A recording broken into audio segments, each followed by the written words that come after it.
Geliefdes, baie welkom by ons erediens vanuit 1 Samuel 17 vers 31 tot 52 met die tema om te sien dat hierdie wêreld gaan oor God, gee ons moed in moeilike omstandighede.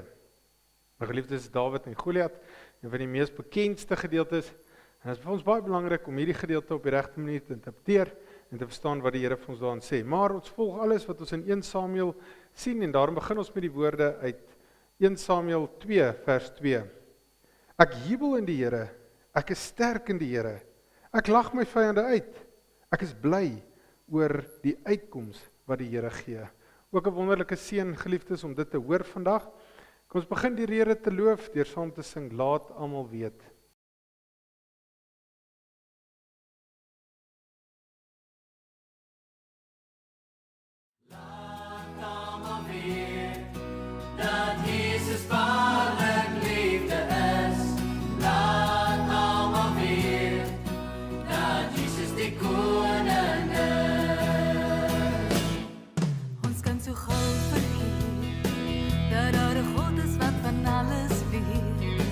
Wat almal elke dag van liefde leer, sy vrede gee, die wêreld in sy hande hou. Soms vergeet ons weer, dat ons 'n ander van ons God moet leer.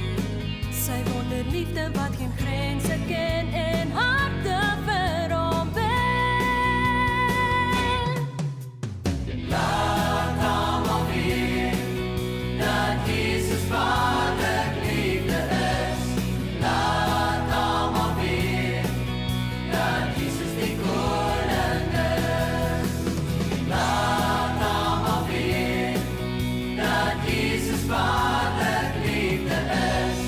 Laat almal weet, dat Jesus die koning is. Ons kan so gou vergeet, dat daar 'n God is wat van alles weet. Wat almal elke dag van liefde leer, sy vrede gee, die wêreld in sy hande hou. Soms vergeet ons weer, dat ons 'n ander van ons God moet leer. Sy wonderliefde wat geen grense ken en harte vir hom wen. Laat almal weet, dat Jesus Vader liefde is. Laat almal weet, dat Jesus die koning is. Laat almal weet, dat Jesus Vader liefde is. Laat almal weet, dat Jesus die koning is.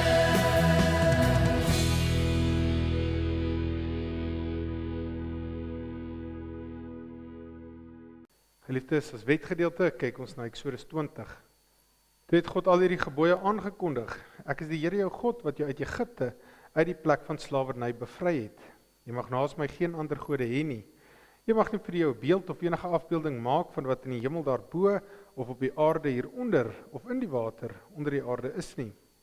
Jy mag hom nie vereer of dien nie, want ek, die Here jou God, eis onverdeelde trou aan my. Ek reken kinders die sondes van hulle vaders toe, selfs tot in die 3de en 4de geslag van die wat my haat. Maar ek betoon my liefde tot aan die 1000ste geslag van die wat my liefhet en my gebooie gehoorsaam. Jy mag die naam van die Here jou God nie misbruik nie, want die Here sal die een wat sy naam misbruik, nie ongestraf laat bly nie. Sorg dat jy die Sabbatdag heilig hou. 6 dae moet jy werk en alles doen wat jy moet, maar die 7de dag is die Sabbat van die Here jou God. Dan mag jy geen werk doen nie. Nie jy of jou seun of jou dogter of die man of vrou wat vir jou werk of enige dier van jou of die vreemdeling by jou nie.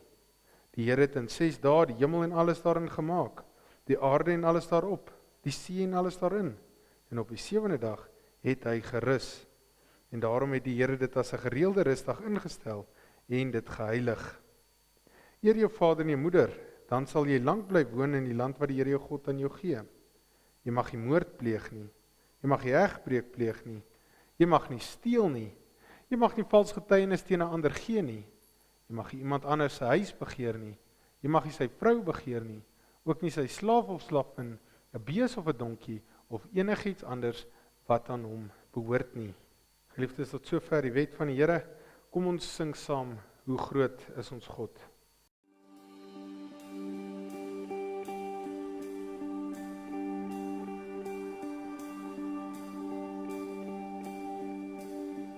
Die wilde van die Heer,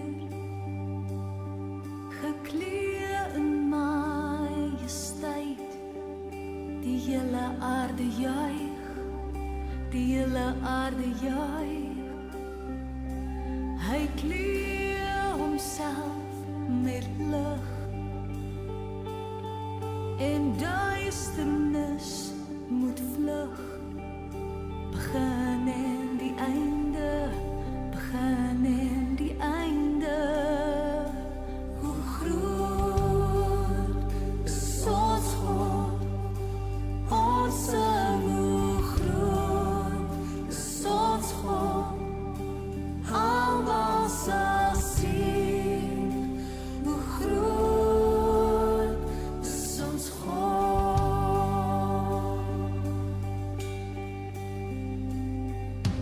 Eeuwen kom en gaan, en tyd is in sy hand. Begin en die einde, begin en die einde. Die Godheid drie in een. Vader, Gees en Seun, die leeu en die lam, die leeu en die lam. Groot is ons God, ons sing hoe groot is ons God. Almal sal sien, hoe groot is ons God. Hoe groot is ons God. Hoe groot is ons God. Ons sing hoe groot is ons God. Almal sal sien, hoe groot is ons God. Hy is die naam op die naam. Oh, naam bo elke naam. Vader, is die land. My hart sal sing, hoe groot is ons God. Naam bo elke naam. Naam bo elke naam. Vader, is die land. My hart sal sing, hoe groot is ons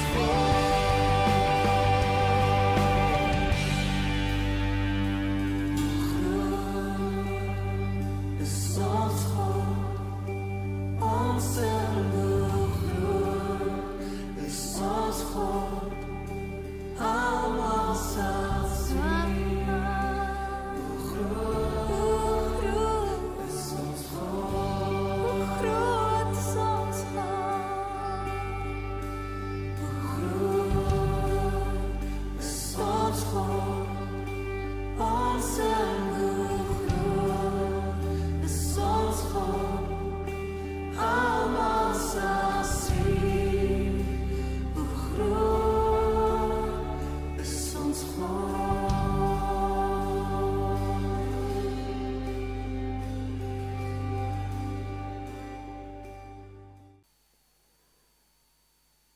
Geliefdes, voordat ons die woord lees, kom ons bid saam.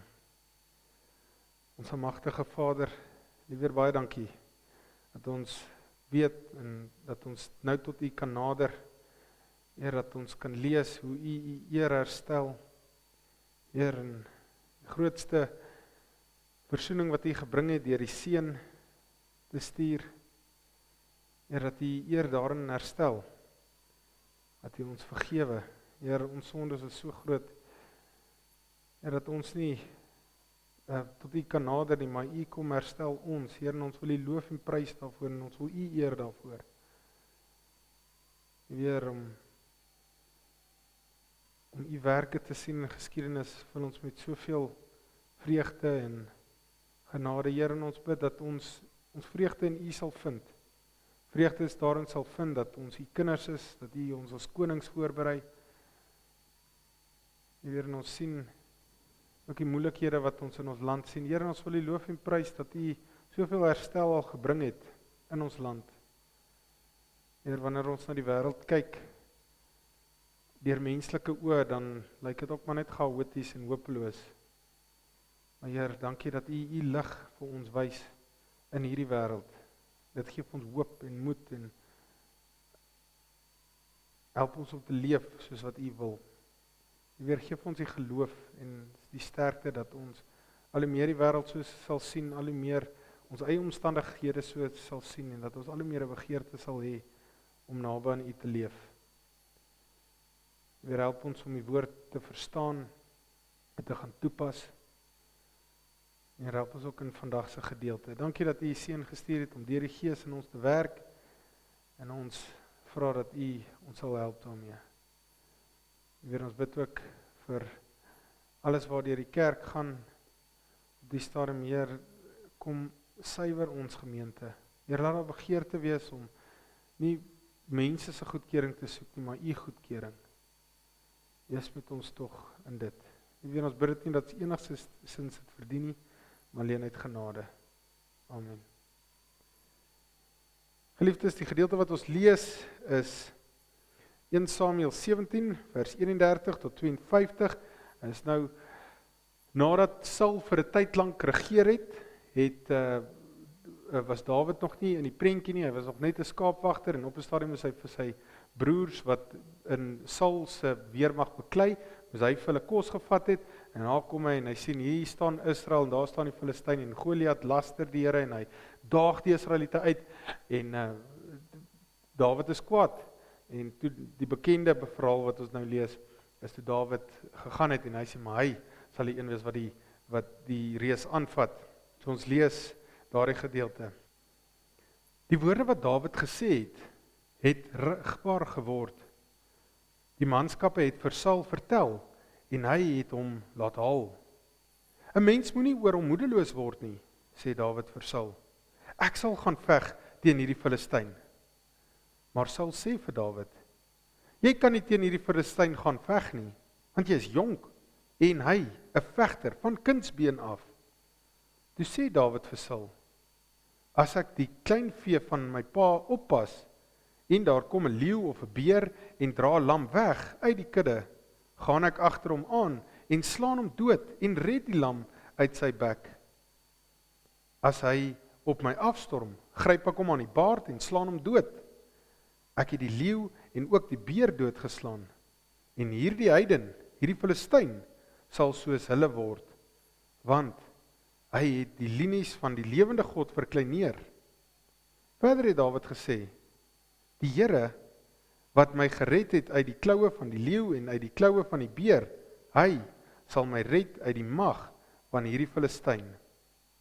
Toe sê Saul vir Dawid, gaan en mag die Here by jou wees. Saul het sy eie uitrusting vir Dawid laat aantrek. Hy het 'n borshelm op sy kop gesit en hom 'n harnas laat aantrek. En Dawid het Saul se swaard bo oor sy uitrusting vasgegord. Maar hy kon nie loop nie, want hy was dit nie gewoond nie. Dawid sê toe vir Saul, ek kan nie hiermee loop nie, want ek is dit nie gewoond nie. En Dawid het uitgetrek. Hy het sy kierie in sy hand gevat, 5 gladde klippies in die spruit uitgesoek en dit by sy skaapwagtersgoed in sy slingersak gesit. En met sy slingervel in die hand het hy op die Filistyn afgeloop. Die Here het die Filistyn het al hoe nader gekom na Dawid toe, terwyl sy skilddraer voor hom was. Toe hy vir Dawid sien, het die Filistyn hom met minagting aangekyk, omdat hy jonk was, met 'n rooi gelaatskleur en 'n mooi voorkoms. Die Filistyn het vir Dawid gesê, is ek 'n hond, dat jy my met kieries na my toe kom? Hy het Dawid toe in die naam van die Filistynse gode vervloek. Verder het die Filistyn vir Dawid gesê, kom 'n bietjie hier, dat ek jou vleis vir die roofvoëls en vir die wilde diere kan gee. Maar Dawid sê vir die Filistyn, jy kom na my toe met 'n dolk en 'n spies en 'n swaard, maar ek kom na jou toe in die naam van die Here die Almagtige, die God van die linies van Israel, wat jy verkleineer het. Vandag sal die Here jou in my mag oorgee, sodat ek jou kan verslaan en jou kop van jou lyf afkap. Dan sal ek vandag nog die lyke van die Filistynse laar vir die roofvoëls en vir die wilde diere gee, sodat die hele wêreld kan besef dat Israel 'n God het. Dan sal hierdie hele skare besef dat die Here nie deur die swaard of spies verlos nie, maar dat die oorlog aan die Here behoort en dat hy julle in ons mag oorgee.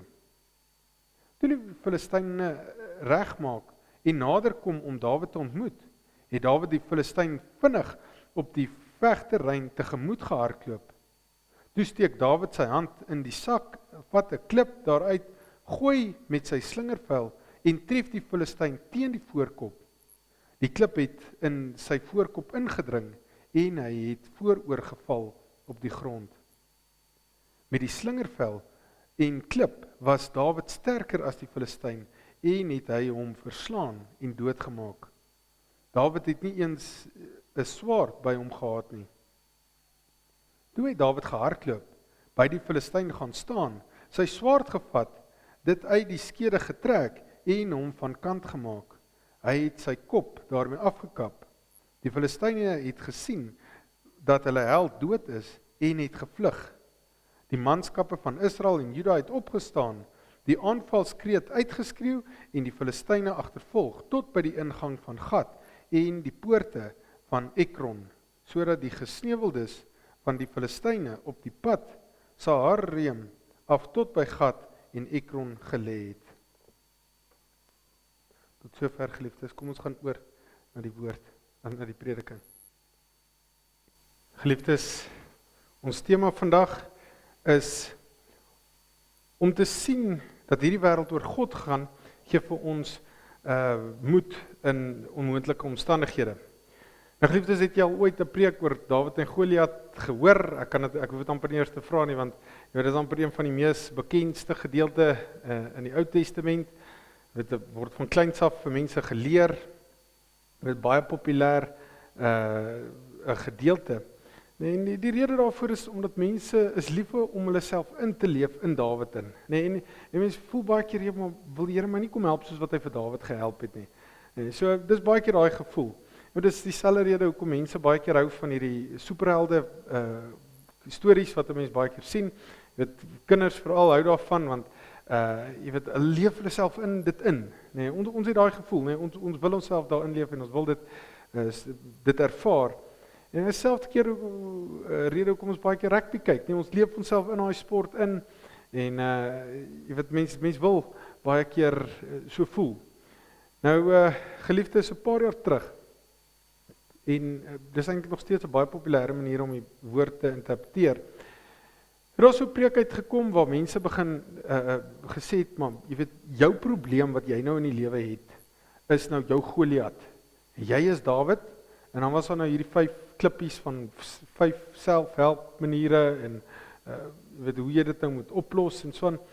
En jy weet, dit is baie keer baie gevaarlik om die Bybel so te interpreteer, want die probleem is nie noodwendig oor jy weet dat hulle nou oor fokus op daardie gedeelte nie, wat eintlik ook nog steeds 'n probleem is. Mens moenie een gedeelte uitlig uit die Bybel en oor dit gebruik, maar jy moet die volle skrif. Is dit die manier hoe mense dit geïnterpreteer het, is problematies. Jy weet, die woord kom en dit plaas die klem op God, wat God besig is om te doen in daardie omstandighede. Die verkeerde manier van interpretasie plaas die fokus op jou. Dat dit nou oor jou gaan, wat jy moet vir jou saamvat uit daai gedeelte. Wat die woord eintlik wil doen in die gedeelte is om te kom wys hoe God sy eer kom herstel. Die volk is op 'n punt waar die mense nie meer respek gehad het vir God nie, en hulle het gedink hierdie God van Israel, Dit beteken niks nie, omdat die volk so ongehoorsaam geraak het en het hulle nie meer God geken nie en nie geweet wat hy gedoen het nie, en God kom en hy gebruik mense wat op hom vertrou om sy eer te herstel. Dit gaan oor hom. Jy weet, die verkeerde manier van interpretasie wil die woord gebruik om te sê, maar jy weet, die probleem wat jy nou ervaar in jou lewe, is nou jou Goliat. Dit gaan oor God wat herstel bring en homself aan die wêreld openbaar. Dit gaan oor jou.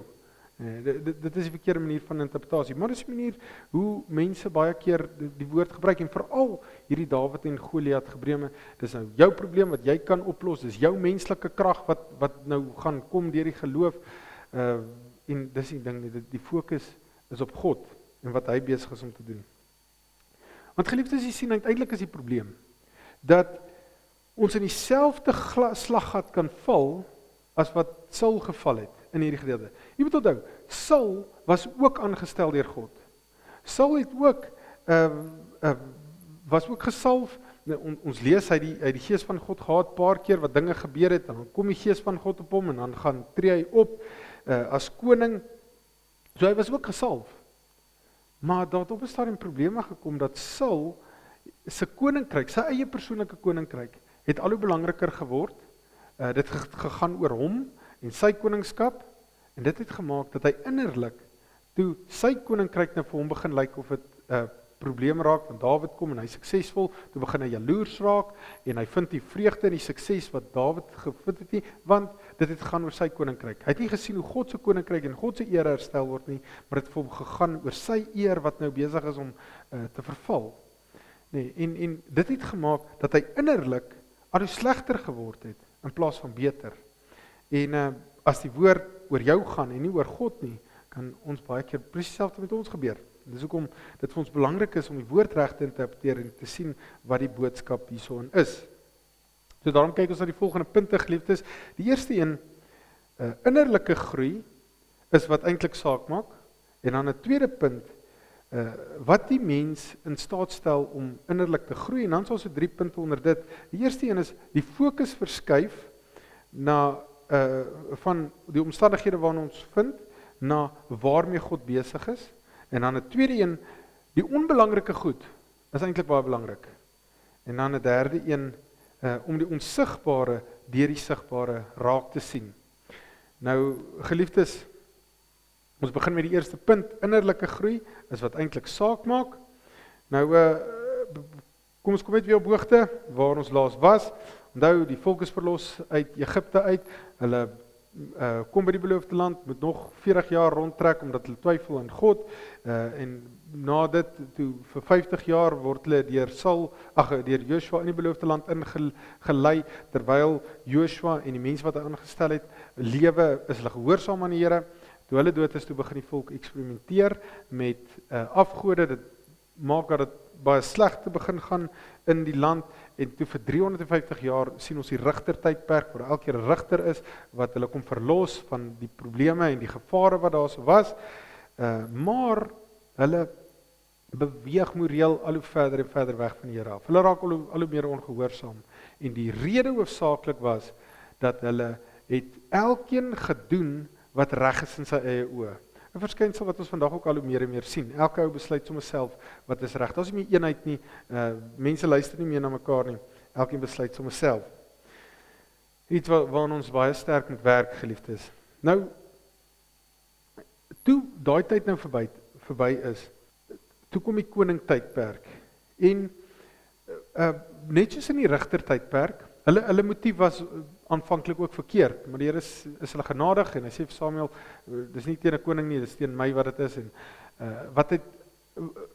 hoekom hulle motief verkeerd was, is hulle het 'n koning gesoek, wat hulle sal beskerm van al die gevare wat daar is. Hulle wil nie heeltyd wag vir 'n rigter om nou te kom nie, hulle soek 'n permanente koning, wat al hierdie goed vir hulle sou doen, so hulle soek beskerming, en hulle soek voorsiening, so dis hoekom hulle 'n koning soek. Maar dit was 'n verkeerde motief. Hulle moes 'n koning gesoek het, omdat dit 'n persoon sou wees, wat hulle op die regte pad sou hou, wat afgode sou bly afbreek, en wat goed was in die oë van die Here. En hulle moes dit geleer het in die rigtertydperk, is wat ons ook moet leer uit die rigtertydperk. Maar die Here gee dan vir hulle koning, wat al daai goeders doen, wat goed lyk vir mense, wie toe nou Saul is, maar vir hulle om ook daai te leer, nee, Saul regeer vir 40 jaar, maar hulle moes hierdie kontras tussen Saul en Dawid beleef het en besef het, maar wat is eintlik belangrik in 'n koning? Nou, so begin hierdie koningtydperk deurbreek, en jy sal onthou, die koningtydperk begin nie met konings nie. Dis eers 'n groot gedeelte wat gaan oor Eli, wat die profeet was, en sy seuns, en wat toe vir Samuel aanstel, en die nabye verhouding tussen profete en konings is vir ons baie belangrik in hierdie koninggedeelte.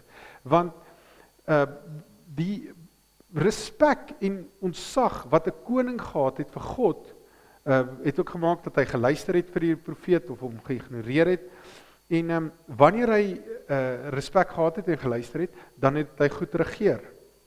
Maar wanneer hy nie ontzag gehad het vir God nie, en wanneer hy gedoen het wat hy wil en nie geluister het aan die profeet nie, het hy sleg geregeer. So, daai nabye band moet ons onthou. En dis wat ons sien, hoe dit begin, en baie keer was ook vals profete, en dan het dit ook sleg gegaan, al het hulle geluister vir hulle. Nou geliefdes, ek herinner ons net weer, hoekom is dit vir ons belangrik om konings te lees? En die belangrike ding in dit is dat God stel ons ook aan as konings. Nee, ons is broers van Jesus, Jesus is koning, en uiteindelik sien ons in Openbaring dat dit is wat ons gaan doen. Korintiërs sê ook, nee, ons gaan eendag regeer, so ons moet ook die bose bestry, deur ons lewenswyse skyn ons 'n lig, lewe ons heers oor die sonde, ons verdryf die bose. Nee, so wanneer ons konings lees, dan lees ons, wat verafskuw God in 'n koning, en wat's belangrik in 'n koning? Nee, want ons is ook as konings aangestel. Natuurlik die perfekte voorbeeld was Jesus. Hy kom as 'n dienende koning. Nee, hy word eintlik anders 'n slaaf, en dis eintlik hoe iemand wat belangrik is in die koninkryk lyk. En Jesus is die perfekte voorbeeld van 'n koning. Maar ons sien dit reeds deurbreek hier in Saul en Dawid se lewe. Nee, die kontras tussen hierdie twee word vir ons baie duidelik gestel. Nee, jy sal onthou van laasweek het ons sê, Saul was hierdie ideale koningsmateriaal, hy was sterk, hy was lank, hy was uiterlik, het hy goed gelyk, net iemand wat kan beskerm en mense na sal luister. En Dawid was nie koningsmateriaal nie. Sy eie pa sê vir hom, het hom nie in ag geneem, hy is net goed vir skape oppas, so sy eie pa doen dit nie. Maar God sê uiteindelik daarvan in hierdie kontras, hy sê, uiterlike goed is nie wat belangrik is nie. Die innerlike eienskappe is wat 'n goeie koning maak, en is dit waarna ons moet kyk. Geliefdes, hoeveel keer kyk ons nie na uiterlike dinge nie, nee, ons kyk na prestasies, ons kyk na hoe 'n persoon lyk, ons kyk na al hierdie tipe dinge, maar God sê nee, maar dis nie wat belangrik is nie. Innerlike eienskappe is dit wat belangrik is. Nou, daarom moet dit vir ons die fokus is. Nou in die gedeelte wat ons vandag gelees het, wat het gemaak dat Dawid innerlik groei? Dan begin ons met hierdie, ek genoem daar so 3, maar net eers, Dawid vind homself in hierdie voorste linies van die geveg. Filistyne is daai kant, Israel is hierdie kant, en daar is hierdie reus wat laster en die linies verkleineer, en Dawid kom daar aan en hy swaal kwaad, en hy begin met die mense praat, en hy sê, maar hoorie, hoe is julle bang? God is aan ons kant. Hoe laat julle toe dat hierdie ou net die linies van God so verkleineer? Jy weet, en daar's 'n worsteling in Dawid. En let net bietjie op, geliefdes, nou wil ek, jy weet, hierdie het my nogal gevang, is, jy weet, Dawid se boeties kom na hom toe, en hy sê vir hom, hoorie, maar jy's 'n moeilikheidmaker. Ek ken jou, van kleins af, jy's hierdie moeilikheidmaker. En hoekom lyk hy soos 'n moeilikheidsmaker? Want sy boeties besef nie, dat die Here hom wil gebruik, om sy eer te herstel. Jy weet, so, weer eens, sy boeties het ook al vir hulle persoonlike agenda, en hulle sien nie raak dat hy van die Here afkom nie. En geliefdes, hoeveel keer word ons nie ook man nie? Nee, as jy mense wil begin leer wat die Bybel sê, en jy wil die regte goed doen, bose bestry, en dan sou mense baie keer sê, ja, maar jy's 'n moeilikheidmaker. En baie keer word ons so geëtiketeer, En selfs in die kerk, nee, ek het nou by die synode, was ons maar weer ongelukkig oor die manier hoe hulle die Bybel gebruik en interpreteer. Jy sien net hoe maklik kan 'n mens dit verkeerd interpreteer. Jy weet so, ons is nog steeds ongelukkig, die dolerende gemeentes is nog steeds, daar's nie regsstelling gemaak nie. En weet toe die gemeente opkom wat weer dit aanbring, toe hoor ek hier stemme en sê, ja, maar is moeilikheidmakers. Weet, en so weer eens, moet ons maar besef, nee, dat mense gelyk so moeilikheidmaker as mense nie sien waaroor dit gaan nie, nee, en dat die Here ook mense gebruik om sy eer te herstel. Nou geliefdes, hoekom was net soos met Dawid se boeties, nee, hulle Dawid is nie kwaad dat sy eie eer verontagsaam word nie. Hy is kwaad dat God se eer verontagsaam raak. Nee, jy weet, mense is nie 'n moeilikheidmaker omdat jou eie eer, of jy moenie wees omdat jou eie eer, want dit is 'n verkeerde redes, nee. Omdat jou eie eer verontagsaam, dit moet gaan oor God se eer wat verontagsaam raak. En dis hoekom ons doleer, nee. Nou, deur hierdie boek Samuel, begin ons sien dat die koninkryk, vir hom gaan dit al hoe meer en meer oor sy eie koninkryk. Nee, en al hoe minder oor God se koninkryk. Dawid het hierdie sterk kontras. Dit gaan vir hom oor God se koninkryk, dis God wat belaster word. En jy weet, vir 7 tot 15 jaar, is 'n lang tydperk. Nadat Dawid nou al hoe meer sukses behaal, toe begin Saul hom te vervolg en hy wil hom doodmaak van sy jaloesie en alles raak al hoe meer. En daarom word sy innerlike eienskappe al hoe meer sleg, nee, dit raak jaloers en magsbehep en daai goed. Want hy was gefokus op die uiterlike goed, nee, op sy uiterlike eer en mag. En terwyl hy nie daarop gefokus moes wees. Geliefdes, die 4 dinge wat ons uit Dawid sien. Die eerste ding is sy fokus verskuif na die omstandighede wat daar is, na waarmee is God besig. Nee, dis nie net 'n toeval dat die Filistyne hierso is en die Israel hier is nie. Hy sien dit meer as waarmee God besig is. En ek lees vir ons weer vers 32. 'n Mens moenie oor hom moedeloos word nie, sê Dawid toe vir Saul. Ek sal gaan en teen hierdie Filistyn veg. Maar soos ons gesien het, nee, in die res van die gedeelte, geliefdes, was Dawid nie geskik nie. Nee, hy was jonk, hy het nie 'n swaard gehad nie, hy kon nie wapenrusting dra nie, want hy was nie gewoond daaraan nie. So hy's die mees ongeskikte persoon vir hierdie werk, of vir hierdie taak. En hoekom? Dis juis sodat die oorwinning wat behaal was daar, nie gegaan het oor Dawid, of oor 'n mens nie, maar dat dit juis die eer sou gegee word aan God, want menslik moes Dawid nie gewen het nie. Nee, en Dawid moes nie iets reg gekry het nie, maar die fokus moes gelê het op wat God doen. En dis 'n les wat Israel moes geleer het, dat die oorwinnings wat hulle sou behaal het, en die sukses wat hulle sou gekry het, moes nie hulle gegaan het oor hulle as 'n volk nie, dit moes gegaan het oor God, wat besig is om sy koninkryk uit te brei. En 'n les vir ons ook vandag, nee, ons wil baie keer God dien, sodat het goed gaan met my, en goed gaan met my besigheid, en goed gaan, selfs met die kerk, of my gesondheid, en jy weet, en die fokus draai vir ons so maklik op ons. Natuurlik mag ons vir hierdie goed bid, nee, en daarvoor vra. Maar in tye wat ek het dalk nie ontvang nie, moet ek verder as dit kyk, nee, en nie net my omstandighede raak sien, maar ook sien wat God nie besig is in my lewe. Geliefdes, baie keer kom ons juis in hierdie onmoontlike situasies baie keer. Nee, en dis baie keer sleg, nee, en baie keer kan 'n mens nie deursien waarmee God besig is nie. Maar as dit vir ons baie keer belangrik, en die Here gebruik dit dalk baie keer, dat ons fokus weer op hom sal wees, want ons raak so vinnig, val ons terug om te fokus na ons uiterlike dinge, ons uiterlike omstandighede, vreugde te vind daarin, en baie keer juis in daai omstandighede, bring God ons fokus weer na dit wat belangrik is. En dan 'n tweede ding, geliefdes, die klein onbelangrike goed is baie keer juis belangrik. Nee, jy weet, ons sien nou in Dawid se lewe, jy weet, die koning nou vir hom sê, maar jy sal dit nie kan doen nie. Hy sê, maar ek het die beer beer doodgemaak, ek het die leeu doodgemaak. Hy was net 'n skaapwagter. Hy was half die onbelangrikste. Hy het nie gaan veg nie. Hy het nie hy was nie aangestel as 'n soldaat nie. En daai was al die mees onbelangrikste werk. Maar juis in daardie onbelangrike goed wat hy gedoen het hy nog steeds die Here raak gesien. En dit het hom voorberei vir wat hy later sou doen.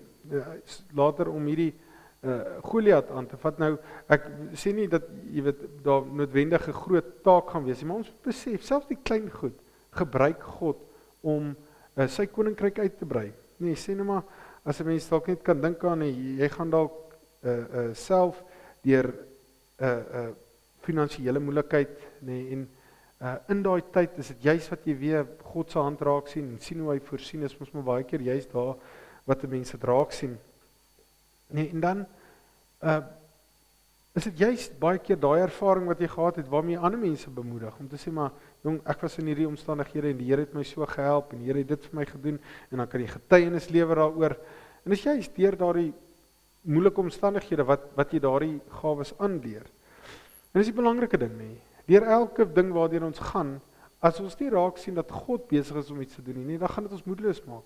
En dit gaan net 'n toeval wees en jy gaan spyt hê en jy gaan voel, maar as dinge nie net anders gebeur het daai tyd nie en jy gaan ook spyt wees oor besluite wat jy geneem het en dit is nie geheim nie om raak te sien, maar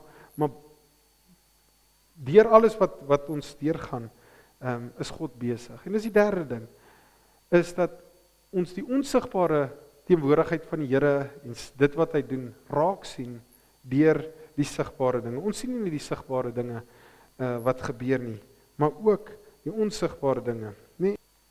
So geliefdes, ek sluit ons af met 'n Nuwe Testamentiese teks, 2 Korintiërs 5 vers 6. Daarom is ons altyd vol moed. Ons weet dat solank as ons in die liggaam bly, ons nog nie by die Here woon nie, want ons lewe deur geloof, nie deur te sien nie.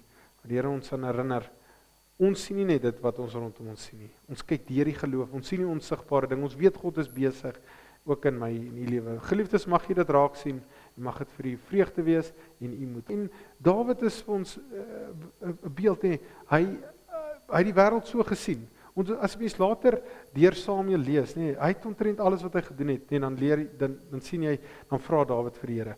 En dan soek hy die skouerkleef en dan vra hy vir die Here en dan vra hy, moet ek optrek hier en dan vra hy's heeltyd besig om die Here te raadpleeg en te vra en hy het hierdie nabye verhouding. En natuurlik, dis juis in sy tye wat hy deur hierdie moeilike tyd gegaan het, wat hy vir ons die psalms geskryf het. En dis baie keer die tyd wat die Here die meeste met ons werk, is wanneer ons deur die moeilikste tye gaan. Geliefdes, kom ons bid saam. Ons almagtige Vader, liewer baie dankie dat ons hierdie wonderlike voorreg het om as gesalfdes te leef, as mense wat reggemaak word om konings te wees, dat ons nou reeds die wonderlike voorreg het om as konings te regeer. Here, help ons om te regeer oor die sonde. Help ons om boosheid te verdryf. Help ons om 'n lig te wees in hierdie wêreld. 'n Lig van hoe u wil hê konings moet lyk. Weer in ons is so gesteld op die wêreld. Ons word so gebombardeer met advertensies en ons kyk soveel na mekaar deur wêreldse oë. En ons kyk so uiterlik na mekaar. Weer in slegs deur u Gees wat ons van afhanklik is en ons vra vir u, kom maak ons tog nederig. Help ons om te bekeer sodat ons innerlike eienskappe vir ons sal belangrik wees. Dat ons so na mekaar sal kyk. Dat dit die ding is wat ons sal weet vir u belangrik is. Weer help ons om vrede te maak met alles wat in ons lewens gebeur het. Dat ons weet u is aan die werk. Die spyt wat ons het, die ongelukkigheid, vrae wat ons het oor die verlede. Dat ons sal weet u gebruik dit, maar Here, help ons om u deur al hierdie sigbare dinge waarna ons vaskyk, dat ons u sal raak sien, dat ons sal sien hoe u regeer, dat ons sal sien waar u mee u besig is. En dat ons belangrikste ding vir ons sal wees om u bekend te maak aan die wêreld.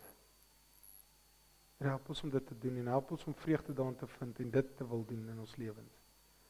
Here, vergewe ons omdat ons maar soveel keer ook self ons eie koninkryke bo U sin stel, dat ons eie belange belangriker ag. Vergewe ons tog daarvoor. En help ons om nie daarin te bly lê nie, maar Here, om al hoe meer toegewyd aan U te leef. En ons bid dit nie omdat ons verdien nie, maar alleen uit genade. Amen. Geliefdes, kom ons sluit af met die lied Daarom.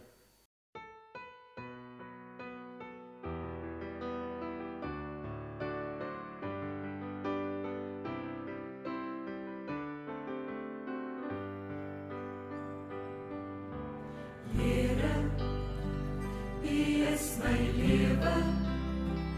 Ek ken U veilige bewaring elke dag. Here, U is my vrede. As die storm om my voet met brute kraag. En as ek val, is U by my. U het betaal. En ek is vry. Daarom sing ek, daarom gee ek U my stem. Daarom juig ek saam met skare instrumente. Daarom bring ek U my naam. Sing ek heel dag lang. Daarom sing ek, oor my lief vir U, o Heer. Here, uit U hande kom net wat mooi is en wat heilig is vir my. Here, U genade het my deur alles hier tot hierdie dag gelei. En as ek val, is U by my. U het betaal. En ek is vry. Daarom sing ek, daarom gee ek U my stem. Daarom juig ek saam met skare instrumente. Daarom bring ek U my naam. Sing ek heel dag lang. Daarom sing ek, oor my lief vir U, o Heer. Daarom sing ek, daarom gee ek U my stem.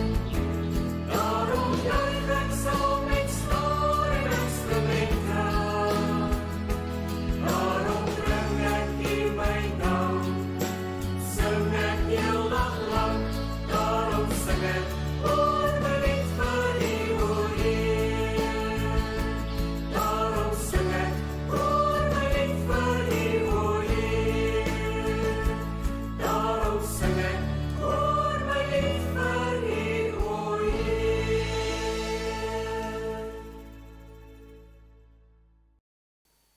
Geliefdes, gaan die week in met die seën van die Here vanuit 1 Samuel 2 vers 10. Hy verleen krag aan sy koning, hy gee sterkte aan sy gesalfde. Amen.